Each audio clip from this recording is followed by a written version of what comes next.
आप सभी को श्री कृष्ण जन्माष्टमी की ढेरों शुभकामनाएं। आज हम सारी दुनिया में ही है ना श्री कृष्ण जन्माष्टमी मना रहे हैं। और श्री कृष्ण जन्माष्टमी में हम क्या करते हैं? क्या करते हैं आप लोग?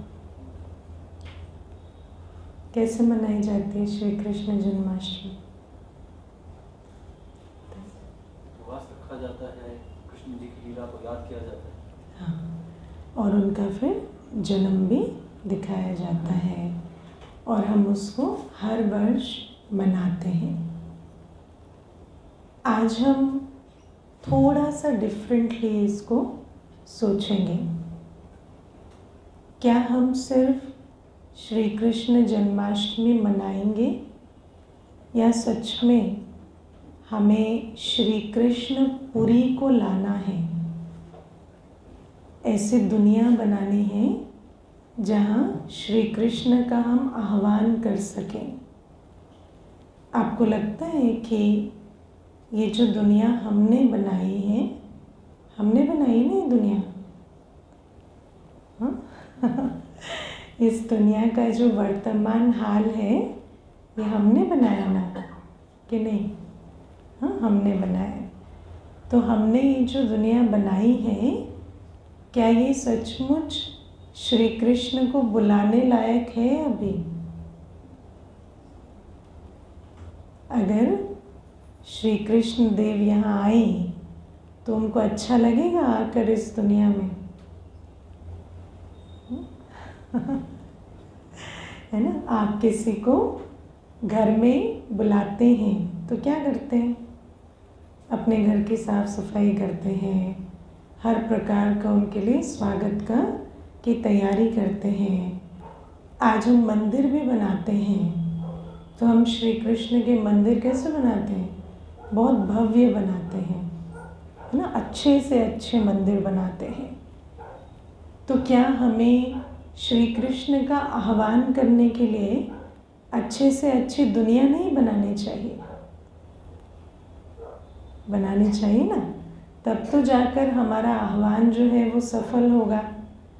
तो आप अपने साइड में देख सकते हैं वो दुनिया जहाँ श्री कृष्ण का आह्वान करना अच्छा लगेगा। ये जो पिक्चर लगी हुई है ना, गोल्डन एज, है ना? ऐसी दुनिया अगर हम बनाएं तो फिर ऐसी दुनिया में श्री कृष्ण आए तो अच्छा लगेगा, ठीक है ना? अब ऐसी दुनिया जो है वो कैसे बनेगी? तो हमें सबसे पहले समझना है कि संसार का आधार संस्कार होते हैं। कोई भी संसार संस्कार से बनता है। अभी मुझे पीछे कोई बता रहे थे कि 5 लोग दुनिया में, 5 people in the world, उनकी जो एक्यूमुलेटेड वेल्थ है वो दुनिया के 50% लोगों के सम टोटल से ज़्यादा है ना? तो 5 मनुष्य, 5 richest people, उनकी 50% आबादी से ज़्यादा धन उनके पास है। तो अब आप देखो कि दुनिया में गरीबी क्यों है? इसलिए नहीं है कि रिसोर्सेज नहीं है, इसलिए है कि शेयरिंग और केयरिंग नहीं है। तो ये जो सारा आज समय है, आज जो संसार की हालत है, उसके पीछे जिम्मेवार क्या है? हमारे संस्कार। अगर संस्कार माना सिंपल शब्दों में आदतें, है ना? तो हम अगर अपनी इंडिविजुअली हम अपनी आदतें सुधार लें तो ये दुनिया ऐसी बन सकती है। अब इस नई दुनिया में, और इसको हम क्या कहेंगे? पुरानी दुनिया, है ना? आज पुरानी दुनिया और आने वाली नई दुनिया, दोनों में जो मुख्य अंतर है संस्कारों में, आपको क्या लगता है वो मुख्य अंतर क्या है? आज के मनुष्य में क्या नहीं है जो गोल्डन एजेड मनुष्य में होना चाहिए? कौन सी क्वालिटीज़ मिसिंग है? कौन से संस्कार मिसिंग है? क्या कहेंगे? क्या नहीं है आज? हाँ बताइए, आपके बारे में। मैं तो रोज़ ही कराती हूँ। बताइए क्या है जो आज के संसार में या आपके अंदर वो क्वालिटी कौन सी मिसिंग है जो आप चाहेंगे कि वो क्वालिटी आए तो नई दुनिया बन सकती है? क्या है? 7 क्वालिटीज़। और वैसे बताइए, जिन्होंने कोर्स भी नहीं किया है वो बताइए। मैं अपना बता देती हूँ। पीस, शांति नहीं। शांति नहीं, गुड है ना। शांति की कमी है। और क्या है इस दुनिया में जो कम है?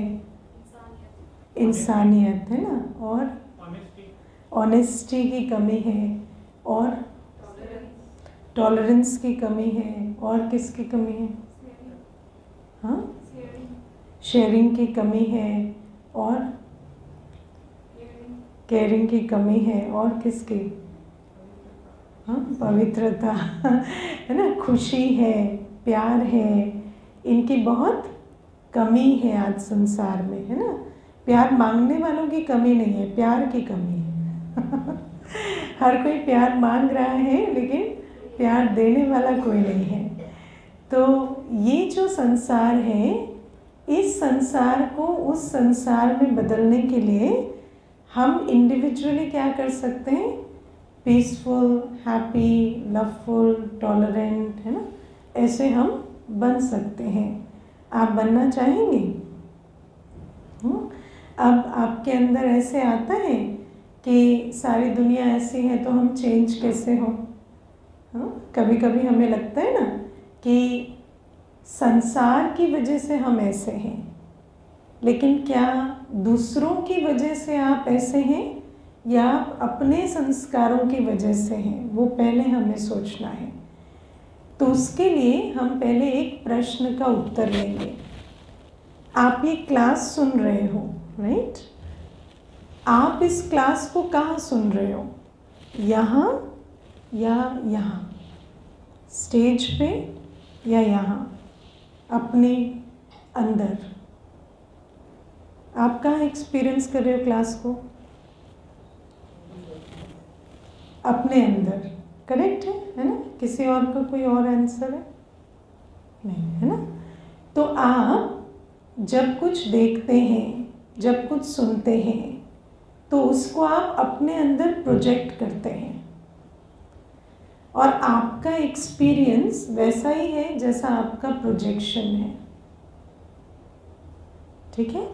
जैसे आज आप कैमरे में फ़ोटो खींचते हैं तो कैमरे में जो फ़ोटो खींची जाती है उसकी क्वालिटी 2 बातों पर डिपेंड करती है, सीन और कैमरे की सेटिंग, दोनों पर, है ना। आप ऐसे कैमरास जानते हैं ना जो बहुत अच्छे सीन को भी बहुत बुरा बना सकते हैं और बहुत बुरे सीन को भी बहुत अच्छा बना सकते हैं। ठीक है ना? लेकिन सेटिंग करनी आनी चाहिए। इसीलिए तो फोटोग्राफी एक प्रोफेशन है ना। कि कोई व्यक्ति किस प्रकार से किसी सीन को खींचता है। तो ऐसे ही हम भी अंदर अपने कैमरे में सारे दिन वीडियो और फोटो खींचते हैं बाहर की, लेकिन आपको अपने आप से एक प्रश्न पूछना है कि मेरे कैमरे की क्वालिटी कैसे है, मेरे कैमरे की सेटिंग कैसे है। आपको हर चीज़ में बुराई, कमी देखने की आदत है या आपको हर चीज़ में अच्छाई और जो श्रेष्ठ बात है वो देखने की आदत है? तो आपके कैमरे की जैसी सेटिंग है, आपका इनर एक्सपीरियंस ऐसा है ना। तो हमारे अंदर जो चलता है उसके लिए संसार की हालत रिस्पॉन्सिबल नहीं है, हमारे अंदर का कैमरा रिस्पॉन्सिबल है, राइट? अब हम इस कैमरे को कैसे ठीक करें? ताकि बाहर की जो चीज़ है वो हमें अच्छी दिखाई दे, क्योंकि जब अच्छा दिखेगा तभी तो हम अच्छा रिस्पॉन्ड करेंगे। ठीक है ना। तो मान लीजिए कोई आपसे बहुत चिढ़कर बात कर रहा है, तो आप कैसे उससे बात करेंगे? प्यार से, शांति से। हाँ, यहाँ तो कहेंगे हाँ कर लेंगे, लेकिन बाहर जाकर नहीं करेंगे। क्यों नहीं करेंगे? क्योंकि अगर आप उस बात को ऐसे प्रोजेक्ट कर रहे हैं अंदर कि ये तो मुझसे ठीक से बात नहीं कर रहे हैं, तो फिर आपका रिस्पॉन्स भी क्या होगा? मैं भी क्यों ठीक से बात करूँ। करेक्ट। तो जैसे बहन ने सबसे पहले कहा शांति, तो आपको शांति कब मिलेगी? जब आप शांति से रिस्पॉन्ड करेंगे। आपको शांति कब मिलेगी? जब आप शांति से रिस्पॉन्ड करेंगे। और आप शांति से रिस्पॉन्ड कब करेंगे? जब आप किसी सीन को, किसी बिहेवियर को शांति के लेंस से देखेंगे। ठीक है ना। समझ में आ रही है बात कि ज़्यादा कॉम्प्लिकेटेड है? हाँ, देखो एक नर्स है हॉस्पिटल में, वो नर्स हर पेशेंट का दुर्व्यवहार देखती है। देखती है ना, पेशेंट्स कैसे होते हैं। आपके घर में एक पेशेंट होता है, आप संभाल पाते हो? नहीं। लेकिन एक नर्स इतने सारे पेशेंट्स का दुर्व्यवहार देखती है, लेकिन बहुत प्यार से, शांति से बात करती है। क्यों? क्योंकि उनके अंदर कुछ ऐसा फीड है जिस कारण से वो उस बिहेवियर को बदतमीजी या बदसलूकी का लेबल नहीं दे रहे। और उनके अंदर क्या फीडेड है कि ये व्यक्ति बीमार है, ये अपने काबू में नहीं है। तो क्योंकि वो देख रहे हैं ये व्यक्ति बीमार है, ये काबू में नहीं है, तो उस कारण से वो उसके साथ शांति से बात कर रही है। राइट। तो जैसी आपकी प्रोग्रामिंग है वैसा आपका परसेप्शन है, और जैसा आपका परसेप्शन है वैसा आपका रिस्पॉन्स है। ठीक है। तो अगर मेरी प्रोग्रामिंग में ये है कि ये पढ़ा लिखा व्यक्ति ऐसे कैसे बिहेव कर रहा है, तो मुझे क्या हो रही है? फ्रस्ट्रेशन हो रही है, डेस्परेशन हो रही है कि ये ऐसे कैसे बिहेव कर रहा है। पढ़ा लिखा है, अच्छी पोजीशन पे काम करता है, इस तरह से कोई बिहेव करता है, तो मैं उसके साथ बहुत रूडली रिस्पॉन्ड कर रही हूँ। क्यों? क्योंकि मेरे अंदर का परसेप्शन क्या है कि इस प्रकार का बिहेवियर गलत है, क्योंकि ये तो पढ़ा लिखा है।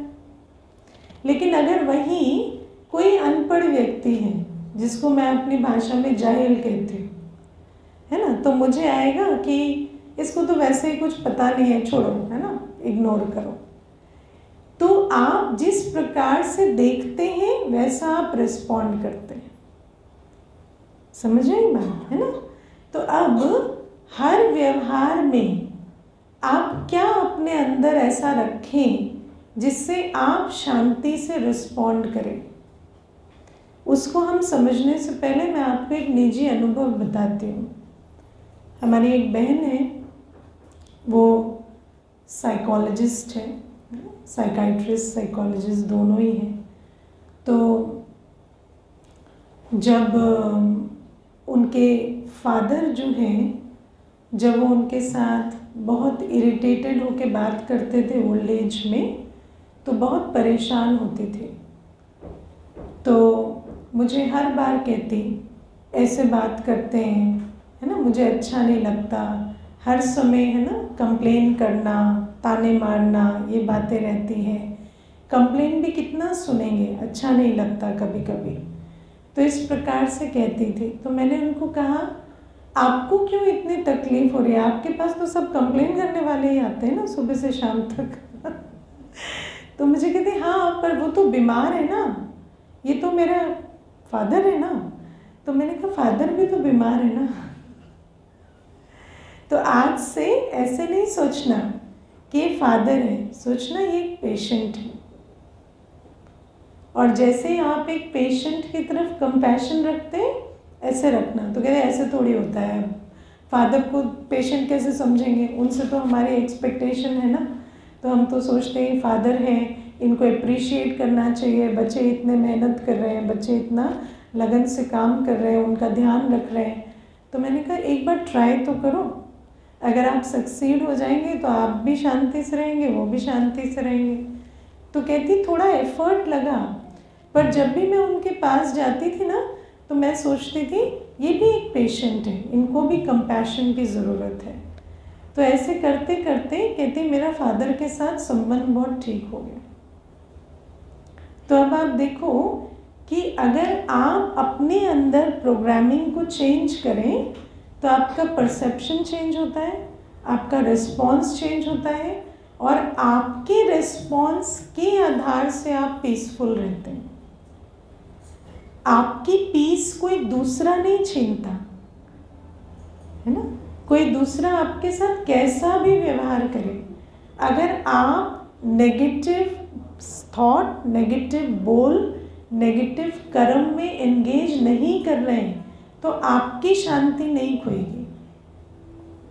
और जहाँ किसी के व्यवहार के कारण आपके थॉट्स नेगेटिव हो गए, आपने कुछ उल्टा बोला, आपने कुछ उल्टा किया, तो आपकी शांति खो जाएगी। इसको आप एक्सपेरिमेंट करके देखना कि हमारी शांति कब खोती है, जब कोई हमसे उल्टा व्यवहार करता है या हम उसके रिस्पॉन्स में कुछ ना कुछ नेगेटिव थॉट, बोल या कर्म क्रिएट करते हैं। तो पहली चीज हम आज सीखेंगे, एवरीबडी इज अ सोल। आप कौन है? आप एक आत्मा है जो शरीर में बैठे हैं। And weak souls perform bad actions. कोई भी आत्मा जब बुरे कर्म कर रही है तो वो बुरी नहीं है, कमजोर है। आप अपने जीवन में पीछे झांक कर देखो, सबसे ज्यादा गुस्सा आपने पिछली बार कब किया था? किया होगा ना। तो जब आपने पिछली बार गुस्सा किया तब आप क्या अंदर बहुत अच्छा फील कर रहे थे ना? हम लोग कहते हैं आई लॉस्ट इट, है ना। तो आई लॉस्ट इट मतलब आप अपने आपे में नहीं थे। तो सामने वाला भी जब दुर्व्यवहार कर रहा है या कोई ऐसे शब्द बोल रहा है तो वो कौन है? वो उस समय वीक सोल है, अपनी कमजोर स्थिति में है। तो जब आप ये बैड शब्द को वीक से रिप्लेस कर देंगे ना तो आप जजमेंटल की जगह कंपैशनेट हो जाएंगे ना। आपके अंदर ये नहीं आएगा ये गलत है, ये आएगा अच्छा ये तो अभी रहम का पात्र है ना। तो जब वो आपके साथ कड़वा बोलेंगे तो आप उनको पूछेंगे पानी पिएंगे आप? बीपी बढ़ जाएगा, पानी पी लीजिए, है ना। अगर आप किसी को ऐसे कह दें या ऐसे हाथ पकड़ के बस बिठा दें, है ना, आप शांति से बैठो, जो बोलना है बोलो, तो और वो गुस्सा नहीं कर सकेंगे, ठीक है ना। तो जब भी कोई आपके साथ कोई भी इस ऐसा व्यवहार करे तो आप अपनी शांति खोने की बजाय इस एक बात को बुद्धि में रखना कि मैं भी एक आत्मा हूँ, ये भी एक आत्मा है, और क्योंकि कमज़ोर है तो ये इस प्रकार से व्यवहार कर रहे हैं। और कमज़ोर आत्मा को सहारा दिया जाता है ना। कमज़ोर को डंडे नहीं मारे जाते हैं तो कमज़ोर को सहारा दिया जाता है। तो ये एक छोटी सी टिप है ना, शांति के लिए, खुशी के लिए एक छोटी सी टिप। आज हम छोटी छोटी टिप्स लेंगे, क्योंकि अगर आपको पूरा समझना है तो आप कोर्स करेंगे और आगे आएंगे, है ना। लेकिन छोटी छोटी टिप्स हम लेंगे, हाउ टू मेंटेन पीस। तो ये एक छोटी सी टिप है, आप अपनी कॉन्शियसनेस चेंज करें कि ये बैड सोल नहीं, वीक सोल है। दूसरी, खुशी के लिए, अगर आपके जीवन में खुशी नहीं है तो खुशी का फॉर्मूला है happiness is the product of good Karma. श्रेष्ठ कर्म से खुशी मिलती है, श्रेष्ठ कर्म से खुशी मिलती है। अब श्रेष्ठ कर्म क्या होता है? कर्म माना सोच, बोल और कर्म, तीनों कर्म कहलाता है। आप कैसा सोचते हैं, कैसे शब्द यूज़ करते हैं, कैसा व्यवहार करते हैं, क्या काम करते हैं हाथों से, वेस्ट करते हैं या चीज़ों को क्रिएट करते हैं, आप डिस्ट्रक्टिव हैं, कंस्ट्रक्टिव हैं, ये सारी चीज़ें कर्म में जाती हैं। मैं आपको एक बहुत छोटा सा आज विचार करने के लिए बिंदु दूंगी कि मनुष्य कहता है कि अगर आप वॉक पे जाएं या आप जिम जाएं तो आपके अंदर गुड हार्मोन्स रिलीज होते हैं, ठीक है? तो वो गुड हार्मोन्स झाड़ू पोछा मारने से क्यों रिलीज नहीं होते?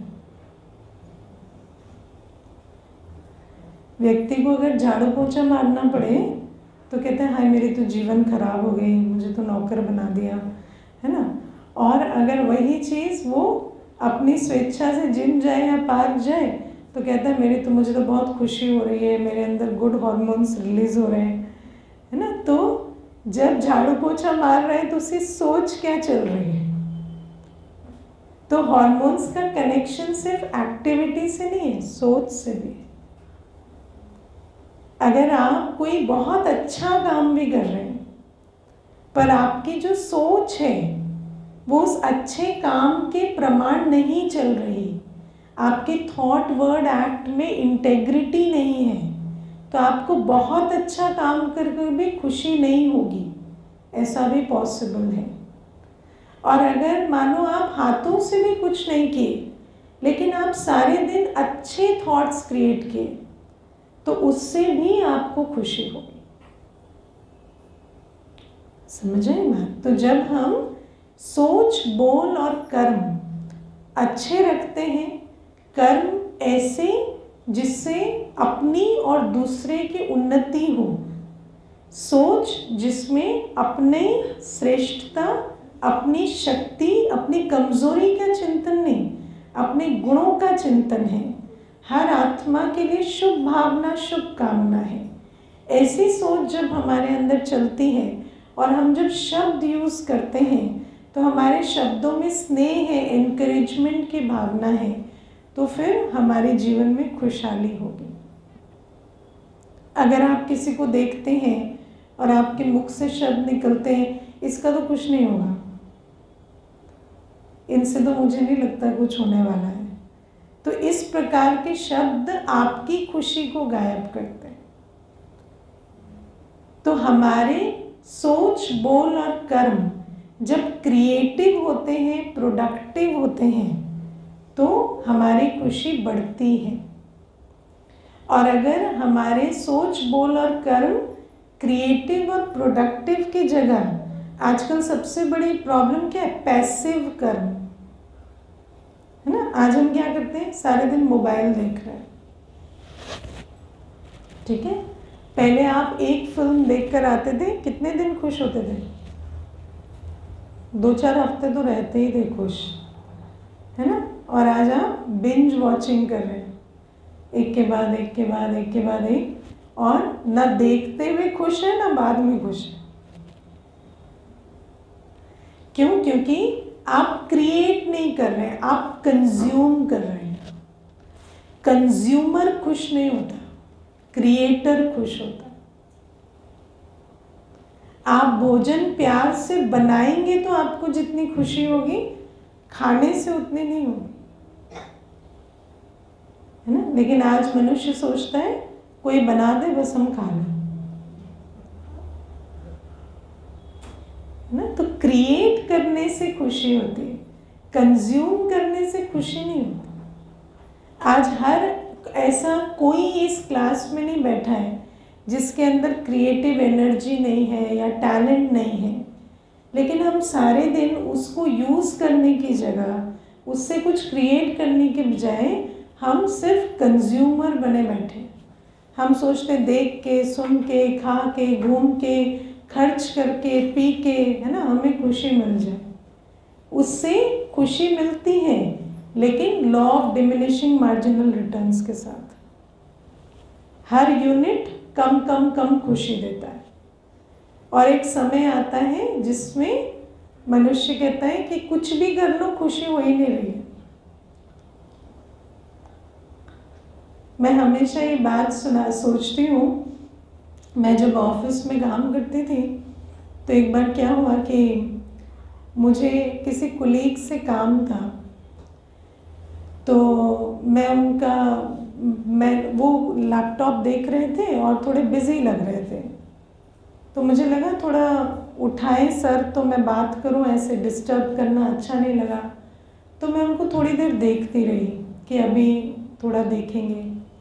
फिर 10-1 मिनट के बाद उन्होंने मुझे देखा, तो मैंने कहा वो मुझे आपसे कुछ काम था। तो कहते हैं आप बोल देते मैडम, मैं तो कुछ नहीं कर रहा था। तो मैंने कहा नहीं आप कुछ बिजी थे। तो मैंने नहीं, मैं तो स्टैंड अप कॉमेडी देख रहा था।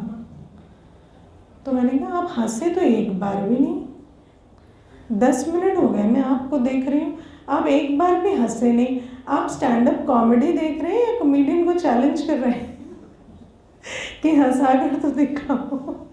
तो कहते हैं जोक्स अच्छे नहीं थे। तो मैंने कहा फिर देख क्यों रहे हो आप 10 मिनट तक उसे, जब जोक्स अच्छे ही नहीं। तो आज मनुष्य का हाल क्या हो गया, ऐसे स्ट्रेट फेस के साथ वो कॉमेडी देख लेता है। क्यों? क्योंकि धीरे धीरे मनुष्य आत्मा की जो इमोशन क्रिएट करने की कैपेसिटी है वो कम कम कम होती जा रही है।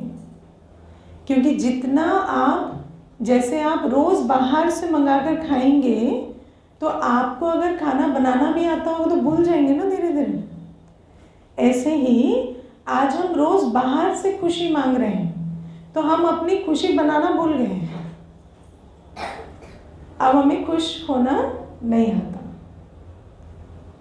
तो इसीलिए अपने थॉट्स, हैप्पी वर्ड्स, है ना, जो दूसरे के चेहरे पे भी मुस्कुराहट लाए।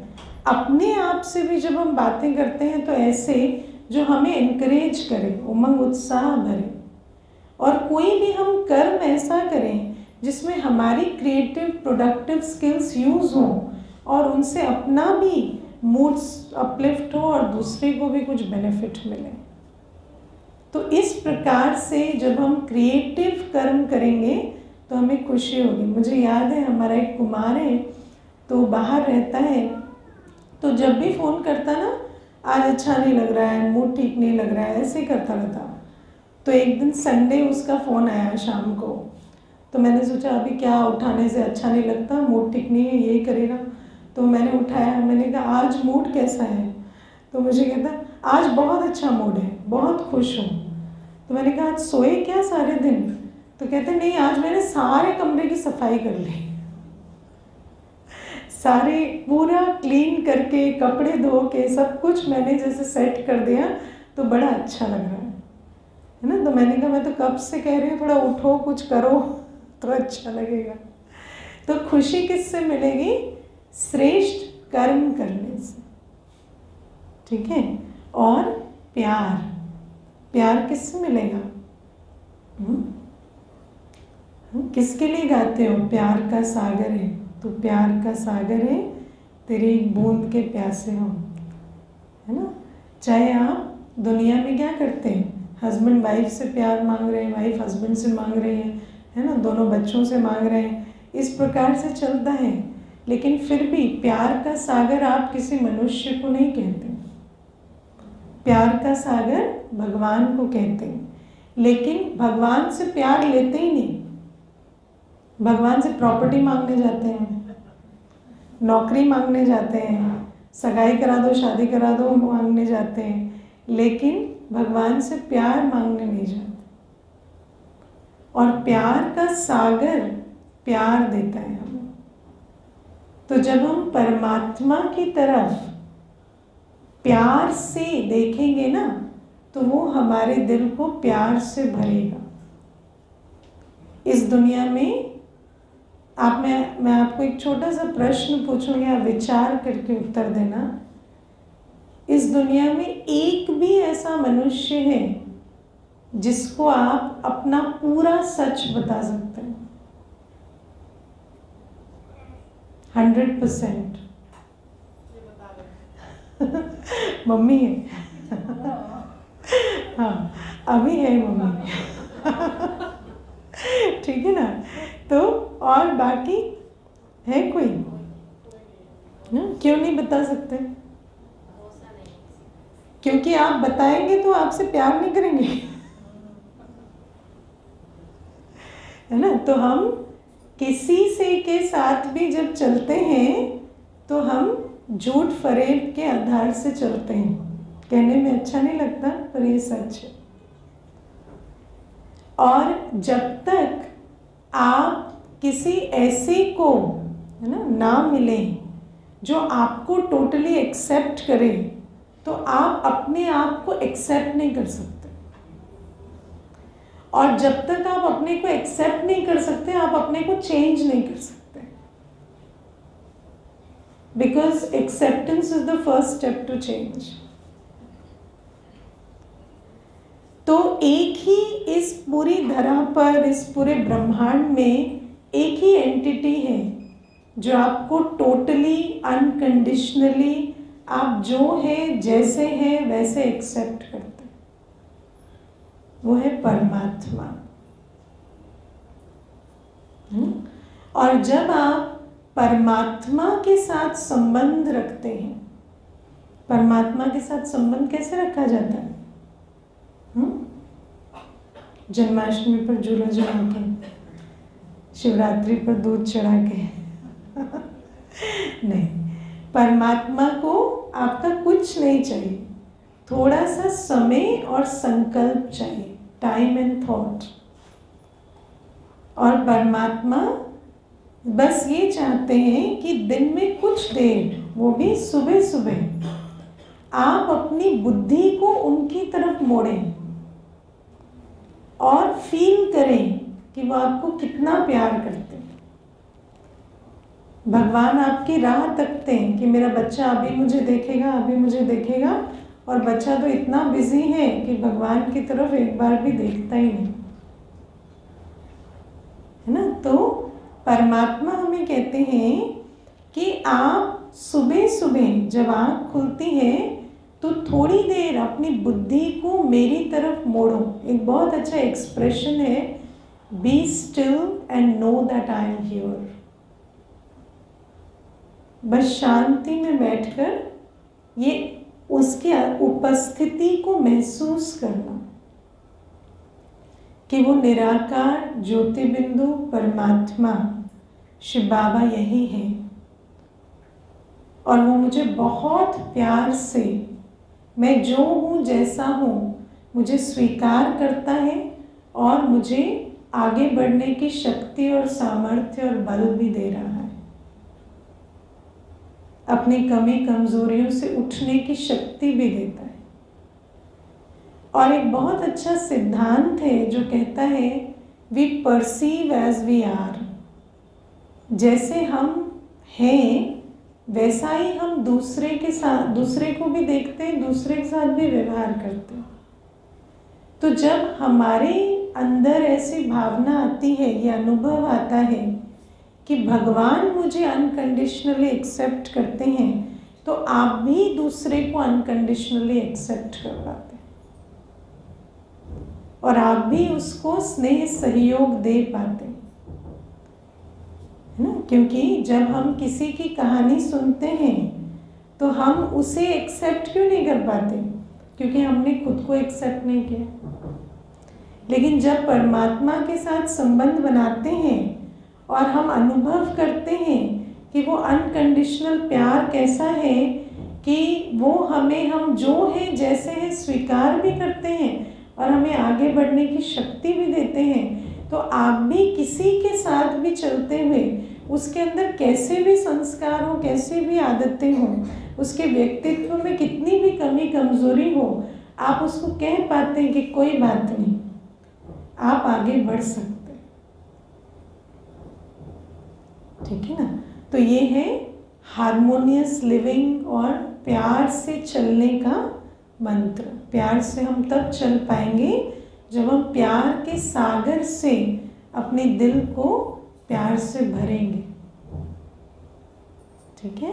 तो अपने जीवन में जब हम हर बात में शांति से रिस्पॉन्ड करेंगे, हम अपनी खुशी खुद क्रिएट करेंगे। एक बहुत अच्छा कार्टून है, मुझे नहीं पता आपने देखा होगा, तो उसमें एक दो पपेट्स बने हुए हैं और एक हैप्पीनेस लिखा हुआ है उस एक के ऊपर। तो दूसरा पूछता है where did you find it, तो कहता है I created it myself, है ना। तो जब आप हैप्पीनेस क्रिएट करेंगे अपने कर्मों से, जब आप शांति बनाए रखेंगे अपने शांति के एटीट्यूड से, अपने पर्सपेक्टिव से, और जब आप प्यार से, परमात्मा प्यार से अपने दिल को भरेंगे और हर एक आत्मा के साथ प्यार से व्यवहार करेंगे, चलेंगे, तो ये दुनिया कैसे बन जाएगी, है ना। सत्युग, गोल्डन एज, जहाँ श्री कृष्ण का हम आह्वान करेंगे और श्री कृष्ण को आह्वान करने की भी ज़रूरत नहीं, वो आएंगे, क्योंकि हम बना रहे हैं ऐसी दुनिया। और एक और चीज़ हम यहाँ समझेंगे कि जब एक आत्मा ये चॉइस लेती है ना, तो सामने वाला भी उसको देखकर वो चॉइस लेता है। आप देखना, आप कितना ऊंचा या नीचा बोलते हैं, आपकी आवाज़ का की जो फ्रीक्वेंसी है वो कैसे बनती है। आप आसपास क्या कहें, जिस रिदम पे बोलते हुए सब कुछ सुनते हैं ना, उसी आधार से आपकी बोली भी बनती। तो हर आत्मा इन्फ्लुएंस्ड होती है। हम एक ऐसे समाज में रहते हैं जहाँ एक का संस्कार दूसरे का संस्कार बनता है। हम एक संस्कृति बदल सकते हैं। तो अगर आप हमेशा शांति, खुशी और प्यार का एम्बॉडीमेंट बन के रहते हैं, तो आप एक ऐसी संस्कृति को भी जन्म देते हैं और धीरे धीरे ऐसा संसार भी बन जाता है। लेकिन इसमें मैं आपको एक छोटी सी बात बताऊंगी। जैसे अभी आप ये बातें सुन रहे हैं तो आपकी बुद्धि में बैठ रही है, अच्छा लग रहा है। लेकिन जैसे ही आप बाहर जाएंगे और फिर वहाँ का रंग लगेगा, है ना, क्योंकि ये भी सन का रंग है ना, ये सन का रंग लग रहा है तो अच्छा लग रहा है। बाहर जाएंगे वो वाला सन मिलेगा तो उसका रंग लगता जाएगा। तो इसलिए अगर हमें इस संसार को बदलना है अपने संस्कार परिवर्तन के द्वारा, तो हमें रोज़ 1 घंटा सेंटर पर आकर सुनना चाहिए, पढ़ना चाहिए, योग लगाना चाहिए। और अगर हम हर दिन का 1 घंटा अपना देते हैं, तब ये पॉसिबल होगा कि संसार परिवर्तन हो सके। ठीक है, तो जो भी ये कदम बढ़ाना चाहेंगे बताएंगे और उस हिसाब से हम आगे आपका कोर्स वगैरह डिज़ाइन करेंगे। ओके, थोड़ा हम योग करेंगे अभी, हाँ?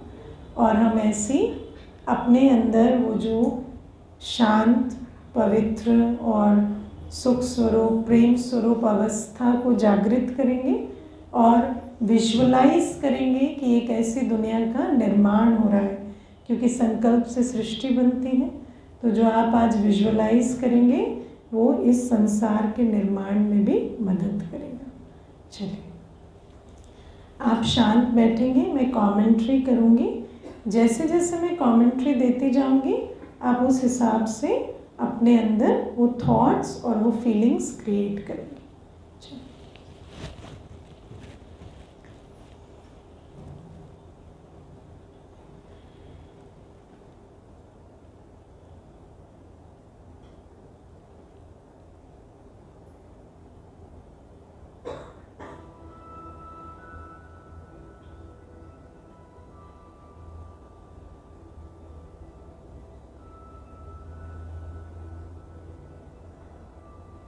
शांत बैठकर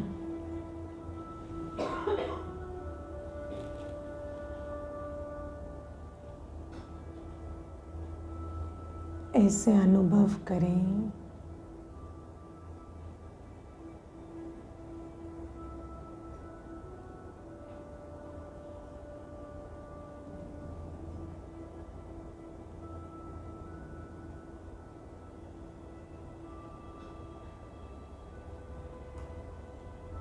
कि आपके चारों तरफ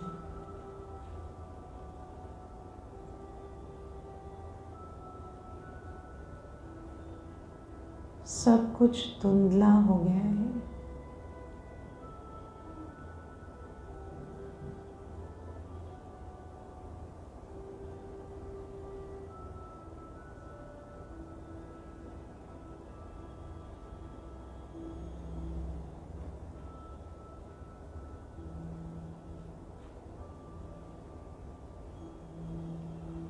ये शरीर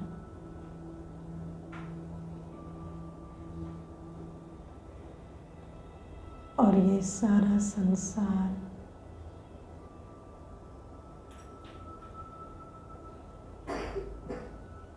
बिल्कुल धुंधला हो चला है।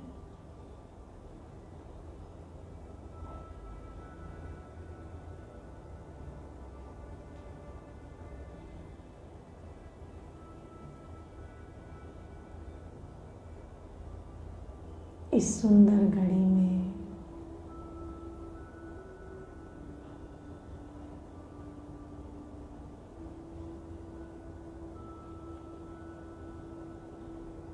बस दोनों आँखों के बीच भ्रिकुटी पर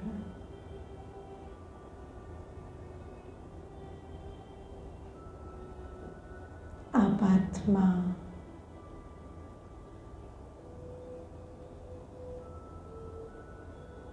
एक सुंदर सितारे की तरह जगमगा रहे हैं।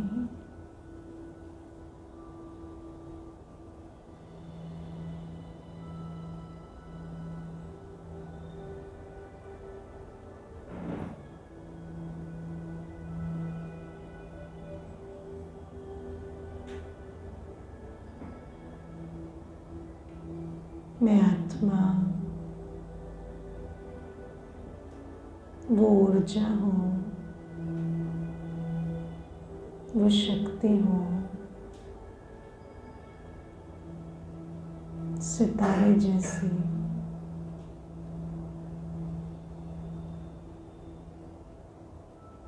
जो इस पूरे शरीर को चलाते हैं।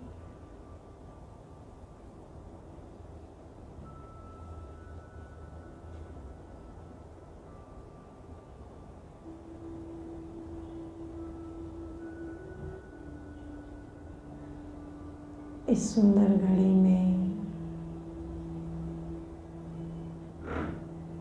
मैं आत्मा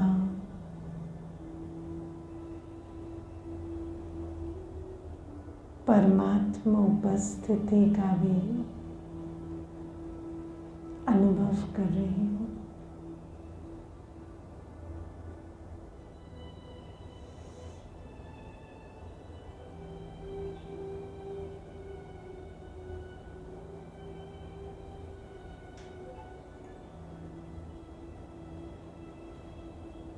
मेरे सामने प्यार का सागर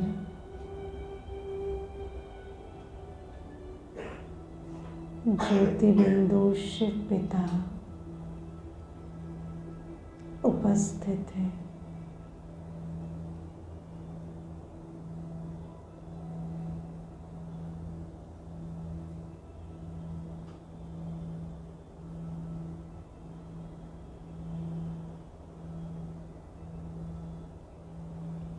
छोटा सा बिंदु बाबा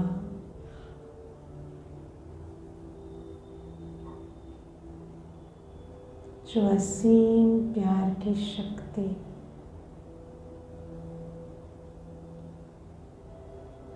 मुझ आत्मा की ओर प्रवाहित कर रहे हैं।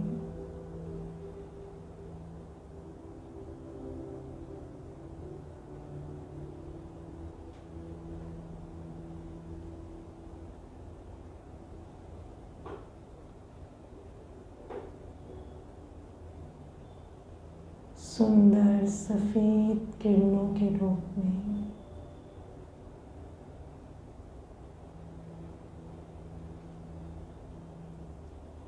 बाबा का प्यार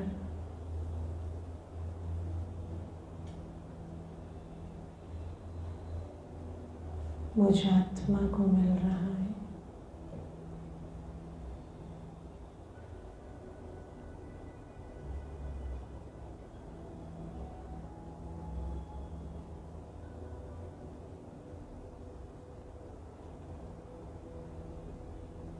ये परमात्मा प्यार एक मरहम की तरह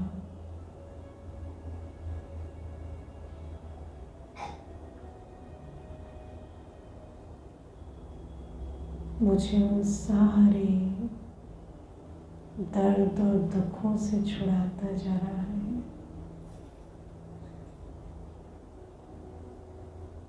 जिनके बंधन में मैं आत्मा फंसी थी।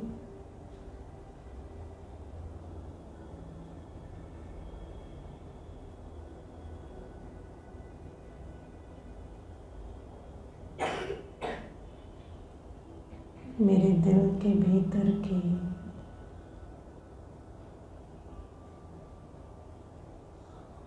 सारी कमजोरियां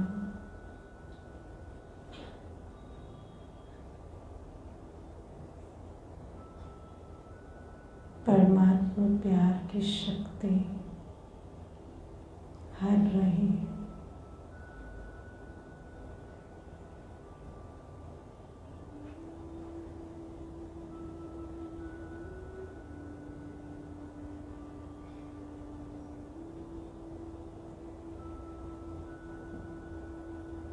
मैं आत्मा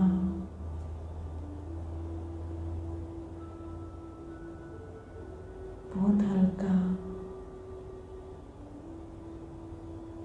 बहुत हील्ड महसूस कर रही हूँ।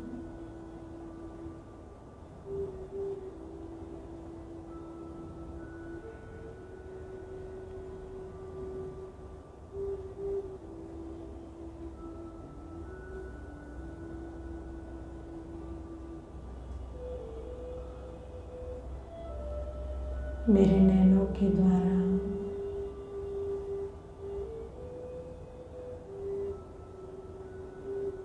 मेरे वाइब्रेशंस के द्वारा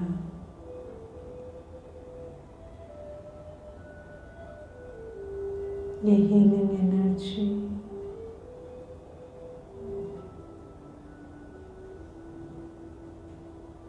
विश्व की सभी आत्माओं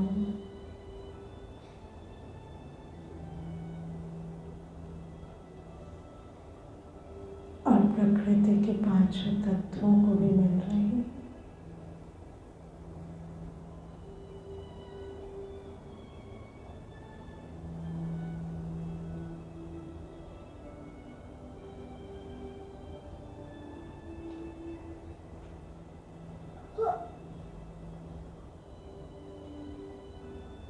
ऐसा लगता है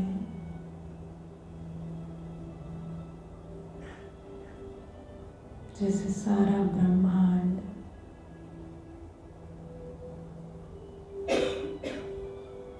परमात्मा प्यार की बाहों में समा गया हो।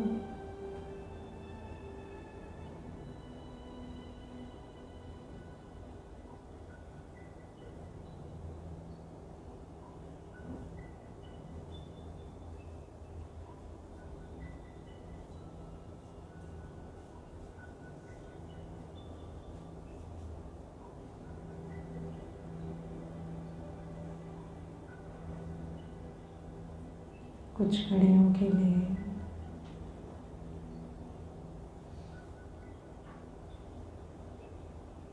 इस सुंदर अनुभव में स्थित हो जाए।